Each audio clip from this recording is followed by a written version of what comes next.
Have you ever found yourself going round and round in circles, feeling like you seem to attract toxicity into your life all of the time? And in fact, even when you end up in these toxic, narcissistic relationships, you find them really hard to break free from.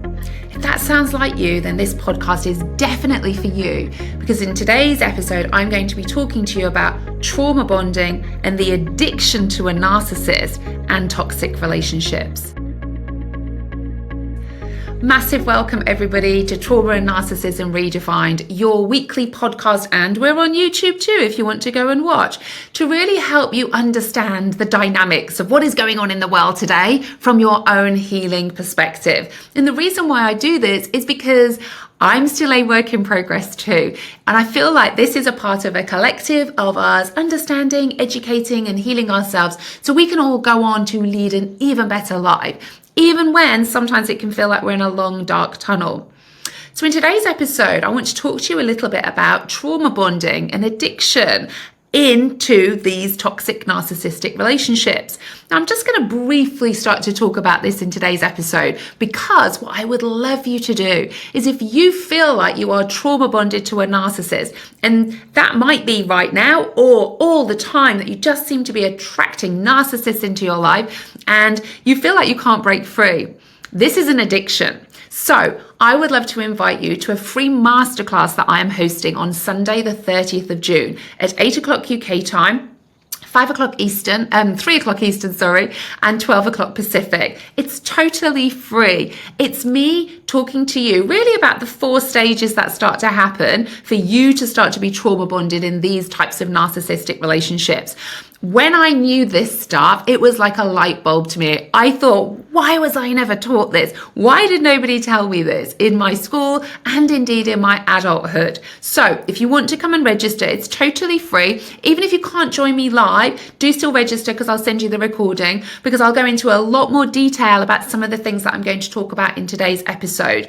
And of course, as always with my masterclasses, if you want to stay till the end, I always open up the floor for any questions that you may have too, because I genuinely want to help you. You know, if you knew me 10, 11 years ago, you would not have recognized me. Grey baggy tracksuits, didn't want to look in the mirror, felt fat, ugly, stupid. This was my life. It was all downhill from there. And I know many of you can relate to that. So I want you to know that there is a light at the end of that tunnel, but sometimes it's just not as easy as leaving, avoiding the red flags. It's not as easy as that. You know, trauma bonding is actually a physiological addiction that happens within our body. When we're in these toxic, narcissistic relationships, our brain sends messages around our body and we start to secrete certain types of hormones. So when things are going really, really well, we start to secrete hormones like dopamine and oxytocin and serotonin. Because let's face it, at the start of these narcissistic relationships, they're telling us all the things that we really, really want to hear, right? They're saying and doing the things, and it's filling that hole in our soul that finally we've met somebody who recognizes our worth, and maybe, just maybe, we are good enough simply for being who we are. So our body just floods with all of these wonderful feel-good hormones. However, like any relationship, at some point there's going to be an argument, there's going to be some conflict, or there'll be a pushback with the boundaries. That's when things start to change. Because for many of you who end up in these narcissistic relationships, there's a core wound of maybe not feeling good enough or worthy or lovable. So when you're pushing back in a relationship and they start to maybe give you the silent treatment, or maybe not be very nice to you, it's like someone's ripped the scab off your wound. It becomes your version of danger in your nervous system level. So what happens is you start to shift your nervous system response into a fight and flight response, and even freeze sometimes, where you go into shutdown.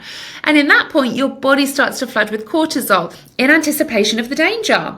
Now, that doesn't mean there is any danger, because most narcissists aren't actually dangerous as in they're going to kill you, but that doesn't mean that doesn't happen. So we still have to be mindful. And of course, safety is a priority. But for the majority of us, it's not actual real life-threatening danger. That doesn't mean it's not painful, and it doesn't mean it's not abusive, but it's not life-threateningly dangerous as such.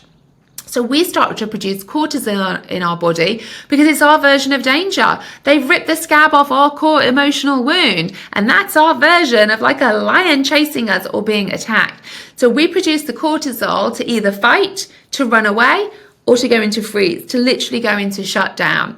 And what happens is, in that cycle where we have the dopamine and the serotonin and the feel good, and then on the other hand, we have the cortisol and the adrenaline that starts to flood our body, we actually become addicted to that hormone secretion in our body, which is why it makes it very hard when we end up in these toxic relationships to just leave.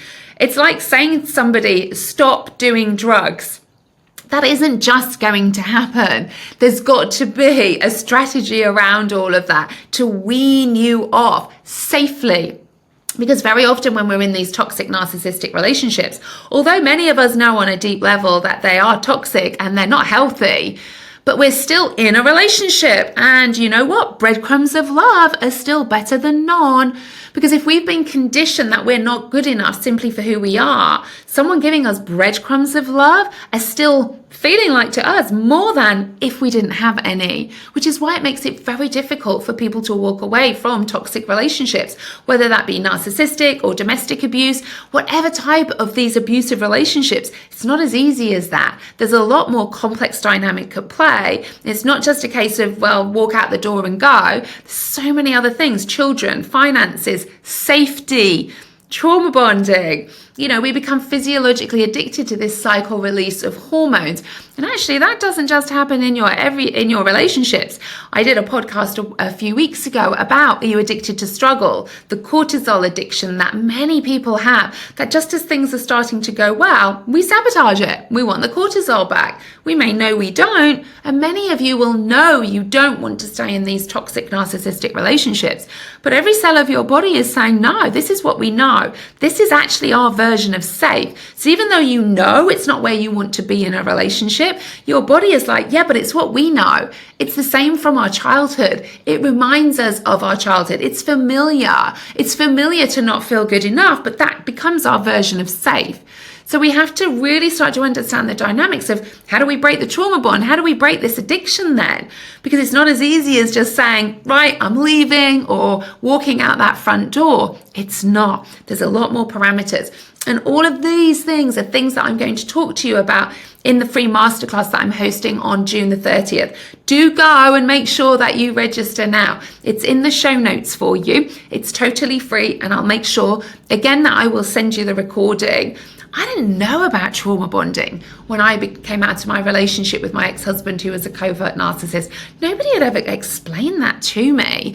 And when I actually knew it in detail, which is what I will share in this masterclass, seriously, it was like a light bulb moment. All of a sudden, the shame that I had been carrying from feeling weak and stupid completely lifted. And I could see that it wasn't my fault, because it isn't your fault either. And in the masterclass, that is exactly what I want to share with you. So if you are looking to break a trauma bond, maybe you feel like you're addicted to these toxic relationships and you just keep finding yourself in them all of the time, even though you know you don't want to be, then you need to make sure you come and listen to this masterclass. It will be about 60 to 90 minutes long. It will be recorded. So make sure that you come and tune in. So I've just given you a bit of a taster. So if you feel like you're just always attracting toxicity into your life, ending up in these narcissistic relationships, maybe you're in one right now and you know you want to leave, but actually you can't for whatever reason. I'm not here to judge you on that. I understand why that is the case. So if this sounds like you, make sure you go and register for my free masterclass on June the 30th. And I hope you enjoyed this little tidbit episode on understanding addiction, trauma bonding, what that might be like, and how it manifests actually in the body. It's not as easy as to think your way out of this. Just like with all healing, you can't think your way out of healing. You've got to feel to heal. So take care, my friends, and I'll see you on the next episode.